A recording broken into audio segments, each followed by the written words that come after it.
Hello बच्चों, क्या हाल चाल। This is OP Gupta, your math mentor on this beautiful channel of yours, that is mathematicia by OP Gupta. So I welcome you all to the discussion of Vishwas test series number 2. तो चलिए आगे बढ़ते हैं और आपको आज का टॉपिक दिखाता हूँ. तो जैसा कि आप स्क्रीन पर देख रहे होंगे बच्चों, आज बेसिकली हम basic concepts of sets theory के ऊपर टेस्ट नंबर 2 डिस्कस करने वाले हैं. इस टेस्ट का पीडीएफ मैं ऑलरेडी हमारे टेलीग्राम ग्रुप में शेयर कर चुका हूं. अगर अभी तक आप लोगों को ये टेस्ट नहीं मिला है तो वेट किस बात का कर रहे हो, फटाफट इस वीडियो का डिस्क्रिप्शन बॉक्स चेक करिए और टेलीग्राम ग्रुप ज्वाइन कर लीजिए. मोर ओवर, अगर आप लोग चाहें तो हमारी मैथ मिशन बुक भी परचेज कर सकते हैं. इसे आप लोग फ्लिपकार्ट पे ऑर्डर कर सकते हैं या फिर हमारे व्हाट्सएप नंबर पे मैसेज कर सकते हैं. इस वीडियो के डिस्क्रिप्शन बॉक्स में मैथ मिशन बुक का फ्री पीडीएफ लिंक भी आपको मिल जाएगा कुछ चैप्टर्स का.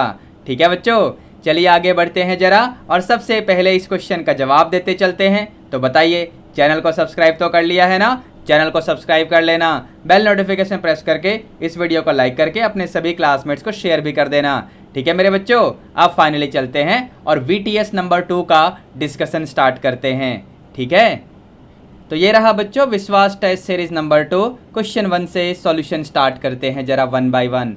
तो जैसा कि यहाँ पर आप देख पा रहे हैं बच्चों, यहाँ पर लिखा हुआ है followings are of 1 mark each. पहले 1 मार्कर क्वेश्चन है. तो क्वेश्चन 1 में क्या बोला हुआ है, we have been given a set A, let A equals 3,0,3. ये सेट ए की वैल्यू हमारे पास है बच्चों और हमसे पूछा हुआ है number of element of set ए, यानी एन ऑफ ए की वैल्यू हमको लिखनी है. ध्यान से सुनना, वैसे तो किसी बच्चे को लगेगा कि यहाँ पर सेट ए में ना 3 एलिमेंट्स हैं. ये रहा पहला एलिमेंट, ये रहा दूसरा एलिमेंट और ये रहा तीसरा एलिमेंट. लेकिन इस तरीके से आप इसको नहीं सोच सकते. क्यों? क्योंकि कभी भी सेट में हम जब एलिमेंट्स को लिखते हैं so ideally repetition of element should be avoided. तो अगर मैं एलिमेंट्स के रिपीटिशन को यहाँ पर सिंगल टाइम ही लिखूंगा, एलिमेंट 3 आपका 2 टाइम्स लिखा हुआ था तो मैंने इसको सिंगल टाइम लिखा. और अब अगर आप देखेंगे यहाँ पर तो सेट ए में कितने एलिमेंट हैं बच्चों, यानी एन ऑफ ए की वैल्यू क्या है, तो एन ऑफ ए की वैल्यू 2 है. ये आपका आंसर हो जाएगा क्वेश्चन नंबर 1 का. समझे? चलिए आगे बढ़ते हैं. क्वेश्चन नंबर 2, यहाँ पर बोला हुआ है फिल इन द ब्लैंक्स. तो यहाँ पर क्या लिखा हुआ है, ए इंटरसेक्शन एम्प्टी सेट है ये फाई और इसका कॉम्प्लीमेंट लगा हुआ है. देखो, अगर यहाँ पर मैं आपसे कहूँ कि ए इंटरसेक्शन फाई कॉम्प्लीमेंट, तो इसे हम क्या लिख सकते हैं, ए इंटरसेक्शन यूनिवर्सल सेट. ठीक है, अब यहाँ पर ए और यूनिवर्सल सेट में इंटरसेक्शन निकालना है यानी कॉमन निकालना है तो क्या आएगा, सेट ए आएगा. कहने का मतलब यहाँ पर आपको सिर्फ ए लिखना है. तो बस ये आपका आंसर हो गया क्वेश्चन नंबर 2 का. ठीक है बच्चों, चलें आगे क्वेश्चन नंबर 3 की तरफ. छोटे छोटे क्वेश्चन है, कंसेप्चुअल क्वेश्चन है. क्वेश्चन 3 में क्या बोला हुआ है, यहाँ पर एक यूनिवर्सल सेट दे रखा है collection of all the letters of English alphabet, और एक सेट ए दे रखा है collection of all the vowels of English alphabet. हमको ए कॉम्प्लीमेंट, पूरे का भी कॉम्प्लीमेंट है ना, ए डबल कॉम्प्लीमेंट, इसकी वैल्यू निकालनी है, वो भी रोस्टर फॉर्म में. देखो हमको ये पता है कि अगर मैं एक कॉम्प्लीमेंट और फिर से कॉम्प्लीमेंट लूँ यानी डबल कॉम्प्लीमेंटेशन लॉ, अगर आपको ध्यान हो तो ये आपका set A as it is मिल जाएगा. तो यहाँ पर सेट ए का मतलब था collection of all the vowels of English alphabet. So that means यहाँ पर जब मैं इसे रोस्टर फॉर्म में लिखूँगा तो यहाँ पर वोवल्स क्या होते हैं, ए ई आई ओ यू. तो ये इस क्वेश्चन का आंसर हो जाएगा क्वेश्चन नंबर 3 का.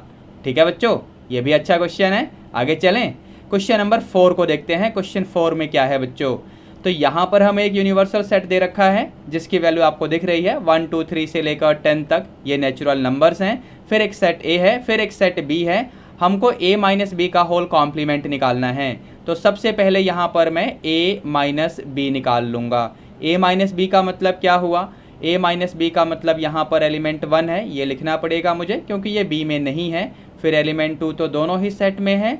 एलिमेंट 5 सेट ए में है तो ये भी हम लिख देंगे.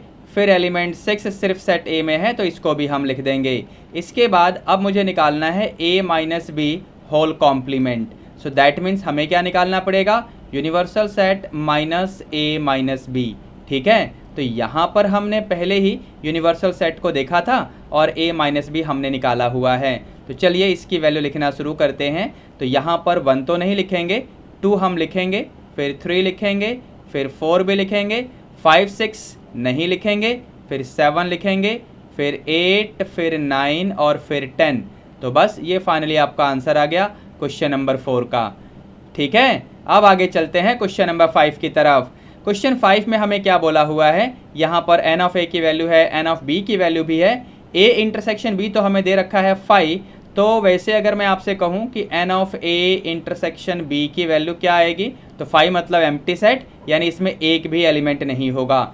हमसे पूछा गया है N of A union B, तो फॉर्मूला कौन सा लगेगा बच्चों, N of A union B का फॉर्मूला क्या लगेगा, N of A plus N of B minus N of A intersection B. ठीक है, चलिए वैल्यू पुट करना शुरू करो। ये 10 और ये 5 और ये 0 मैंने यहाँ पर ऑलरेडी आपको बताया हुआ है। तो फाइनली आपका आंसर 15 आ जाएगा, यानी क्वेश्चन नंबर 5 भी कंप्लीट हो चुका है। ठीक है, 1 मार्क करके 5 क्वेश्चंस हैं वो हमने कंप्लीट कर लिए हैं। अब चलते हैं जरा क्वेश्चन नंबर 6 की तरफ, यानी 2 मार्कर क्वेश्चंस की तरफ। तो यहाँ पर क्या है बच्चों, एक सेट ए दिया हुआ है। क्या डेफिनेशन है, x such that x is a positive even integer less than 10। इसका मतलब क्या हुआ बच्चों, इसका मतलब ये हुआ कि सेट ए अगर आप लिखोगे तो यहाँ पर 2 से काम शुरू होगा, 2 4 6 8 है ना, इवन पॉजिटिव इंटीजर तो 2 से शुरू होगा और लेस देन 10 यानी 8 पे ख़त्म हो जाएगा। अब इसके बाद जरा सेट बी को देखते हैं, इसमें क्या बोला हुआ है, A such that A is a positive prime number less than 15, यानी यहाँ से अगर मैं सेट बी लिखूँगा तो positive prime number less than 15, यानी 2 से शुरू करेंगे, फिर 3 आएगा, फिर 5, फिर 7, फिर इसके बाद 11 और फिर 13। बस ये आपके पॉजिटिव प्राइम नंबर हो जाएंगे जो कि लेस देन 15 वाली कंडीशन को सेटिस्फाई कर रहे होंगे। ठीक है बच्चों, अब आपको निकालना है ए यूनियन बी, तो ए और बी का यूनियन निकालना है। तो चलो काम शुरू करो, यहाँ पर आपका 2, फिर उधर से 3 आएगा, यहाँ से 4, फिर 5, फिर 6, फिर 7, फिर 8, इसके बाद 11 और फिर 13। तो ये फाइनली आंसर हो गया क्वेश्चन नंबर 6 का।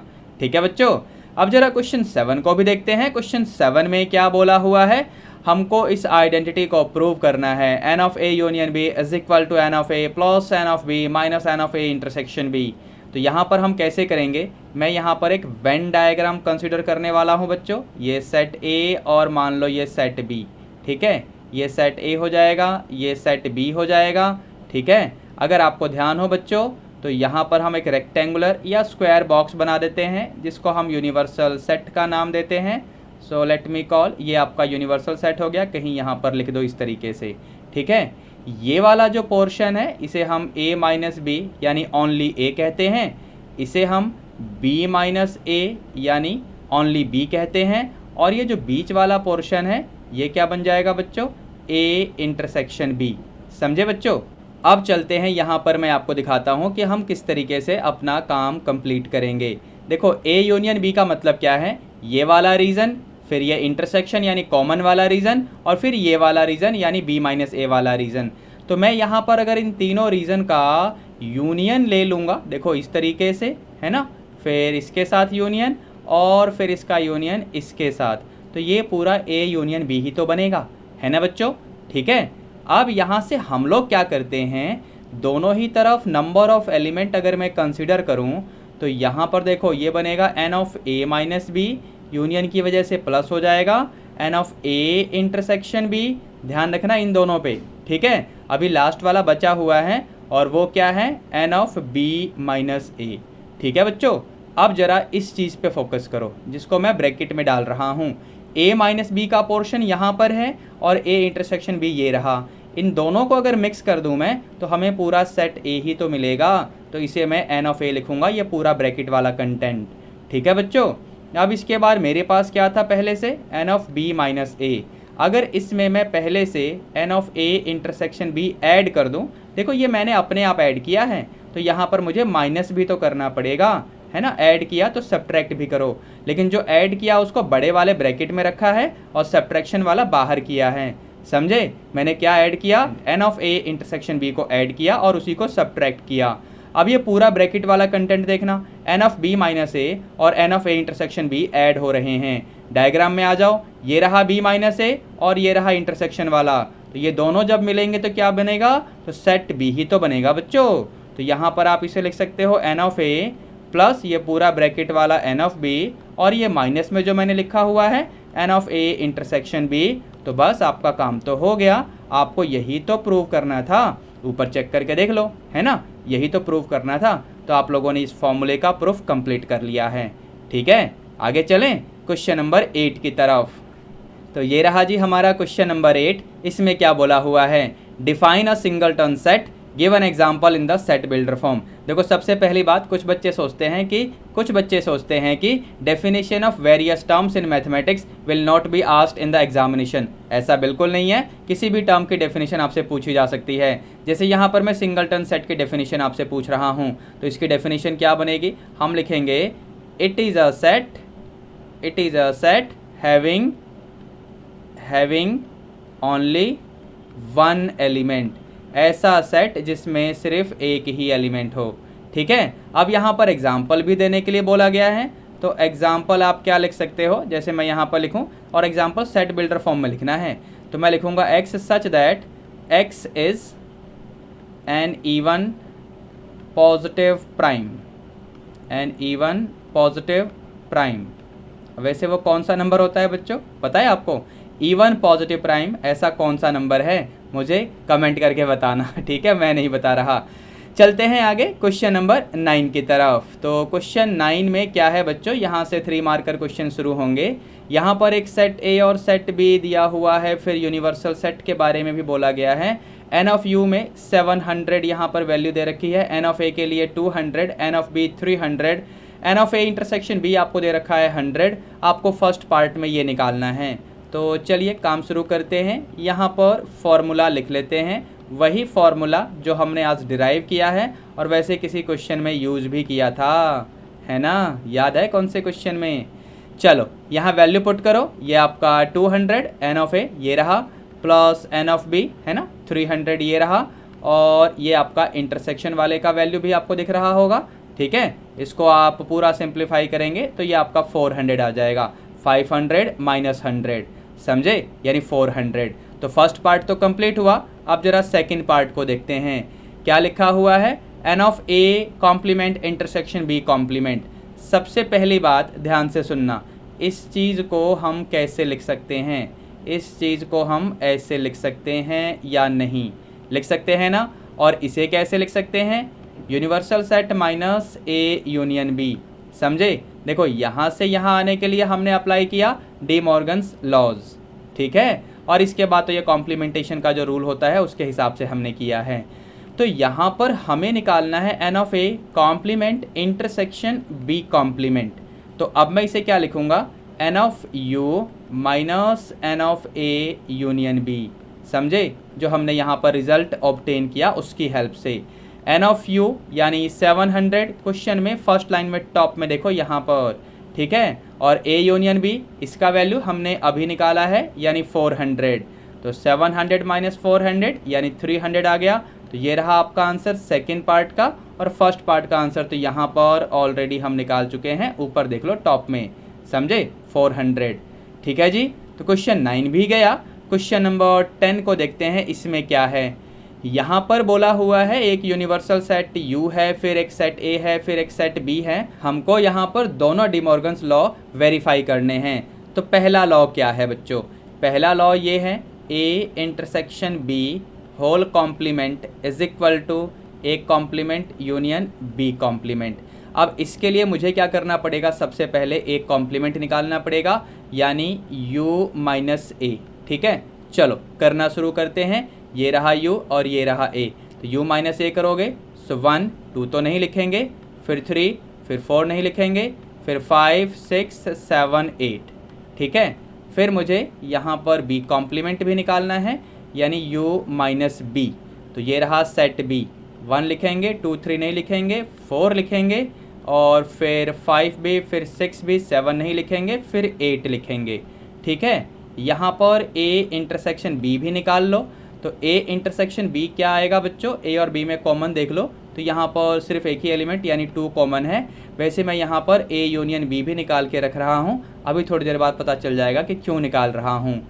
A यूनियन B क्या आएगा बच्चों, तो A और B का यूनियन यानी 2 3 4 और 7।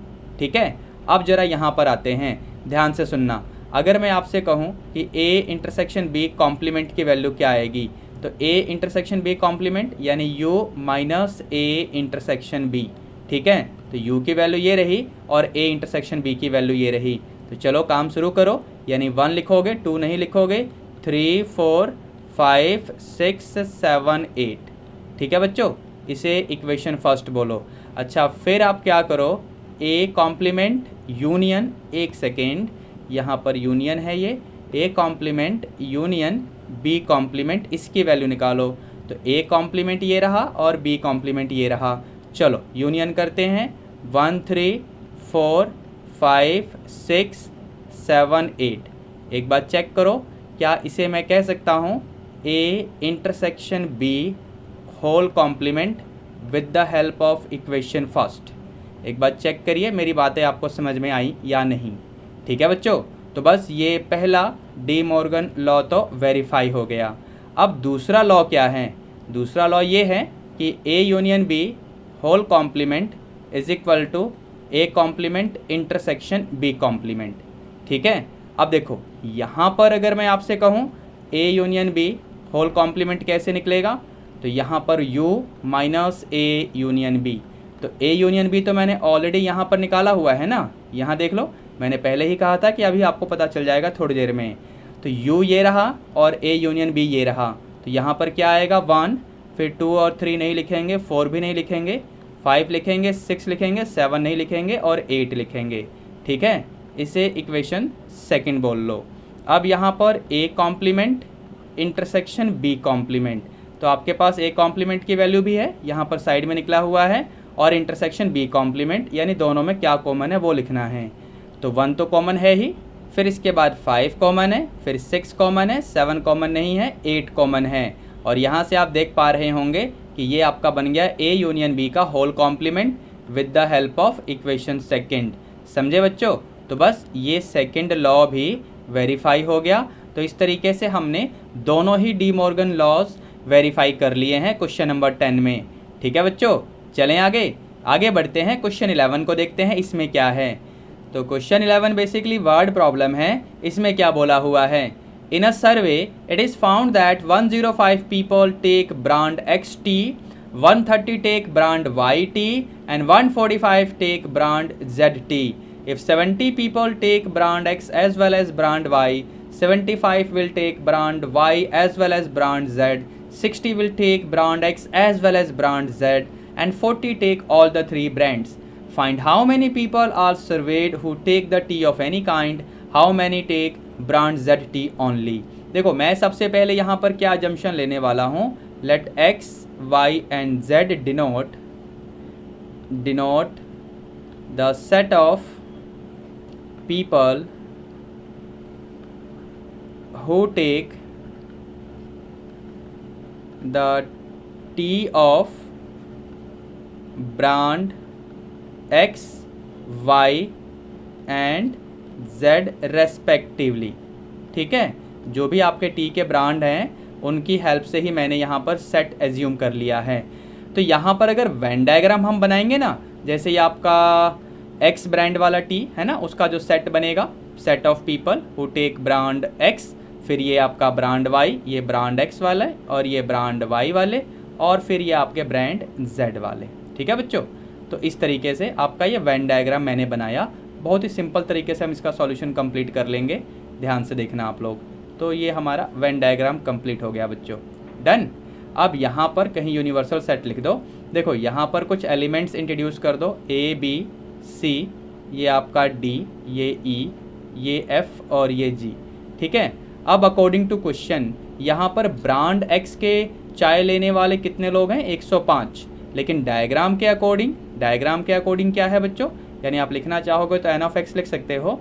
सो डायग्राम के अकॉर्डिंग है a plus B plus D plus E and that is equal to 105।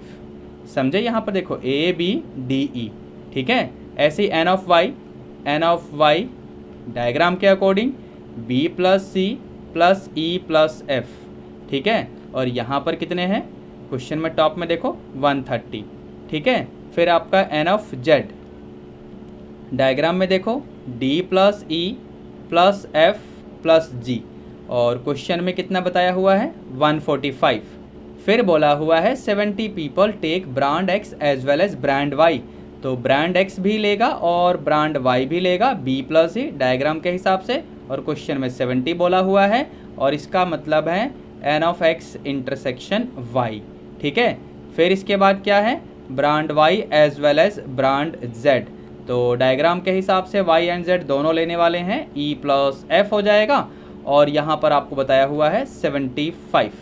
फिर इसके बाद 60 take brand X as well as brand Z, तो यहाँ पर जेड इंटरसेक्शन एक्स, तो यहाँ पर ये बनेगा डी प्लस ई डायग्राम से और ये है 60। ठीक है, फिर इसके बाद बोला हुआ है 40 टेक ऑल 3 ब्रांड्स, तो डायग्राम के हिसाब से ई की वैल्यू दे रखी है आपको और ये बन जाएगा आपका N of X intersection Y intersection Z. ये आपके पास इक्वेशंस आ चुकी हैं। कितनी इक्वेशंस हैं 1 2 3 4 5 6 7 इक्वेशंस हैं, A B C D E F G 7 unknowns हैं। ठीक है, चलो इन सब की वैल्यू हमें निकालनी होगी, उसके बाद हम क्वेश्चन में जो चीज़ पूछी गई है उसकी वैल्यू बता पाएंगे। अब यहाँ से इन सभी इक्वेशंस को हम सॉल्व कर लेंगे। So let me right solving these equations simultaneously. ठीक है, एक साथ हमें इन सभी को सॉल्व कर लेना है। सो वेट अ मोमेंट, तो हमें क्या वैल्यू मिलेंगे ध्यान से देखना। सबसे पहले मुझे ई की वैल्यू तो मिल ही रही है, तो ई की वैल्यू मेरे पास है 40। ठीक है, ई की वैल्यू को अगर यहाँ पुट करोगे तो आपको डी मिल जाएगा एंड दैट विल बी 20। ठीक है, फिर ई की वैल्यू को यहाँ पुट करोगे तो यहाँ से आपको एफ मिल जाएगा and that will be 75 minus 40 यानी 35 आ जाएगा। फिर इसके बाद यहाँ पर ई की वैल्यू पुट करोगे तो आपको बी मिल जाएगा 70 माइनस 40 यानी 30। अब इसके बाद इस वाले इक्वेशन में आते हैं जहाँ से मुझे जी मिलेगा। देखो डी की वैल्यू मैं ऑलरेडी निकाल चुका हूँ, ये रहा 20। ई की वैल्यू क्वेश्चन में दे रखी है, इस वाले इक्वेशन को वेरीफाई करते रहना। ई की वैल्यू क्वेश्चन में है ना, और एफ की वैल्यू मैंने अभी निकाली है। ठीक है, तो प्लस में जी ही तो बचा, ये पूरा 145 के इक्वल दे रखा है। तो यहाँ LHS में क्या हो जाएगा बच्चों ध्यान से देखना, ये बनेगा 60 और ये 35 यानी 95, यानी 145 माइनस 95, तो ये बन जाएगा आपका 50। एक बार चेक करके देखो, बात समझ आई। तो जी की वैल्यू हमें मिल चुकी है। अब इसके पिछली इक्वेशन में चलते हैं, वहाँ से क्या मिलेगा उसको भी देखते हैं। इसकी पिछली इक्वेशन से मेरे ख्याल में हमें सी मिलना चाहिए, एक बार चेक करके देखो। देखो बी की वैल्यू मेरे पास है दैट इज़ 30, सी तो पता ही नहीं, ई की वैल्यू क्वेश्चन में है यानी 40 और एफ की वैल्यू हमने निकाली है यानी 35, all that is equal to 130। तो यहाँ से ये तो आपका 30 हटाओ, ये पहले ही 100 हो जाएगा। ठीक है, अब 100 माइनस 40 करोगे तो ये आपका 60 बचेगा। अब 60 में से 35 को सब्ट्रैक्ट करोगे ये 25 हो जाएगा। समझे या नहीं समझे? ठीक है बच्चों, तो सी की वैल्यू आपको मिल चुकी है 25। क्लियर है? अब इसके बाद लास्ट इक्वेशन यानी जो पहली इक्वेशन टॉप में दिख रही है उसको देख लो, तो वहाँ से आपको ए की वैल्यू मिलेगी। तो ए की वैल्यू कैसे मिलेगी बच्चों? तो यहाँ पर ए बी की वैल्यू हमने निकाली है, डी की वैल्यू भी हमने निकाली है और ई की वैल्यू क्वेश्चन में है, ये पूरा 105 के इक्वल है। तो ये क्या बन जाएगा 30 प्लस 20 यानी 50 और ये 40 यानी 90 हो जाएगा ये, और 105 में से 90 को सब्ट्रैक्ट करना मतलब 15 आ जाएगा। एक बार चेक कर लो, ए की वैल्यू 15 आ जाएगी। ठीक है बच्चों, तो यहाँ से मुझे A B C D E F G इन सब की वैल्यू मिल चुकी है। अब क्वेश्चन में क्या पूछा हुआ ध्यान से सुनना, find how many people are served who take the tea of any kind. किसी भी टाइप का टी पीने वाले कितने लोग हैं हमको ये बताना है। तो यहाँ पर जो वेन डायग्राम है, यहाँ पर अगर आप ध्यान से देखें तो A plus B plus C plus D plus E plus F plus G, ये हमारी उस चीज़ की वैल्यू हो जाएगी जो कि हमें क्या देगा, number of people who take tea of any kind, है ना, किसी भी टाइप का टी लेने वाले कितने लोग हैं। तो ये मैंने कैसे निकालने के लिए बोला, A plus B plus C plus D plus E plus F plus G. चलो सबको ऐड करते हैं, 40 plus 20 plus 35 plus 30 plus 50 plus 25 plus 15, इन सबको आप ऐड करेंगे तो क्या आने वाला है, ये 60 और ये 95, ये आपका हो जाएगा 125 प्लस 50 यानी 175, ये आपका 200 और ये 215। तो ये आपका एक आंसर हुआ। ठीक है बच्चों, अब क्वेश्चन में एक चीज़ और पूछी गई है, ध्यान से देखो यहाँ पर, also find how many people are served who take the tea of any kind, वो तो हमने निकाल लिया। फिर पूछा है how many take brand Z tea only. देखो ब्रांड जेड टी ओनली मतलब यहाँ से आपको जी की वैल्यू निकालनी है, और जी की वैल्यू हमने ऑलरेडी फाइंड की हुई है, वो है 50। तो यहाँ पर डिक्लेयर क्या करेंगे, यहाँ पर डिक्लेयर क्या करेंगे, number of people who take only brand Z tea. तो ये क्या बनेगा, ये बनेगा स्मॉल जी, और इसकी वैल्यू है 50। तो ये आपका आंसर हो गया इस वाले क्वेश्चन का भी। ठीक है, तो इस तरीके से हमने क्वेश्चन 11 पूरा सॉल्व कर लिया है। वेन डायग्राम की हेल्प से हमने इस पूरे क्वेश्चन का सॉल्यूशन आपके लिए कर दिया है बच्चों। तो बस बच्चों, अब हम मिलेंगे नेक्स्ट लेक्चर में। टिल देन आप इस वीडियो को लाइक करके अपने सभी क्लासमेट्स को शेयर भी कर देना, और इस चैनल को सब्सक्राइब करके बेल नोटिफिकेशन प्रेस कर लेना। चलिए बच्चों, मिलते हैं अगले लेक्चर में। Till then be good, take care, all the best, thank you.